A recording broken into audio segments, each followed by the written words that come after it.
This study that I'm going to talk about deserves a standing ovation.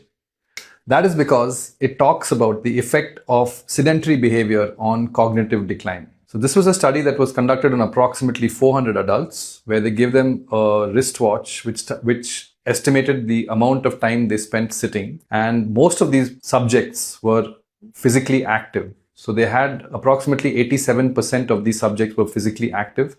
And in spite of that, over a period of follow-up over 7 years with neuropsychological assessment and very detailed MRI scans, they found that there was a direct correlation between time spent sitting in spite of the physical activity and cognitive impairment over a 7-year period. So this is a very powerful data point that we should all take notice of. That even though you may, for example, work out in the morning for 90 minutes or 60 minutes or 45 minutes, then you go back to your life where you're spending a lot of time sitting, this may have a negative impact on your cognition over a period of time. But trying to limit your sitting is crucially important. As you all know, sitting is considered to be highly associated with many chronic diseases like type 2 diabetes, cardiovascular disease, and so on. And now there is evidence to suggest that there could be some relation with brain aging as well. So how does this likely happen?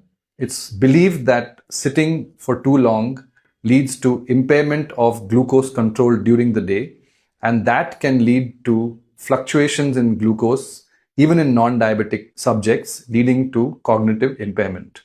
So one of the ways of offsetting this problem is to do something known as soleus push-ups, which I've spoken about in previous reels. It's a very interesting study from the University of Houston, where they made subjects do soleus push-ups, which is essentially you place your feet on the floor and then raise your heels up and down as many times as you can during the 1 hour that you're sitting. This will help to modulate your blood glucose levels because the soleus is a unique muscle that does not use stored glycogen, but uses energy from the blood, the glucose in the blood, to perform these contractions. So possibly one of the ways is to limit your sitting time. The other way is to, when you're sitting, to perform soleus push-ups so that you can offset the effects of sitting on brain aging.